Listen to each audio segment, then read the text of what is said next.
জানি না আমি কি এমন দোষ করেছিলাম যে তোমরা আমার ইউটিউব চ্যানেলটাই ডিলিট করে ফেললা।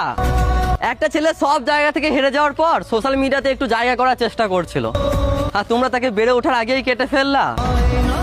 যারা আমার সাথে মিশেছে তারা জানে তুমি ছোট ক্রিয়েটর হও বা বড় ক্রিয়েটর, তুমি গরিব হও বা ধনী, তুমি কালো হও বা ফর্সা, আমি সবাইকে সমান চোখে দেখি, কাউকে দেখাই না অহংকার। যারা আমার এই খারাপ সময় পাশে থাকছো, যারা আমার ইউটিউব চ্যানেল ডিলিট হয়ে যাওয়ার পর আমাকে নিয়ে ভিডিও বানাচ্ছ, আমার ইউটিউব চ্যানেল নিয়ে ভিডিও বানাচ্ছ, আমি তাদেরকে মনে রাখবো আজীবন। ঈশান ভাইকে নিয়ে যারা যারা ভিডিও বানিয়েছে সবার ভিডিও ভাইরাল হয়েছে। তুমি ঘরে বসে বসে কি দেখছো? ফোনটা তুলো, ক্যামেরাটা অন করো, ভিডিও বানাও। হয়তো তোমার জীবনের প্রথম ভাইরাল ভিডিও এটাই হবে। তোমার 10টা ফলোয়ার্স থাকুক বা 10,000, আমার 3টে ইনস্টাগ্রাম আইডি থেকে তোমাদেরকে সাপোর্ট করবো এবং তোমাদের ভিডিও ভাইরাল করে দেওয়ার চেষ্টা করবো ইনশাআল্লাহ।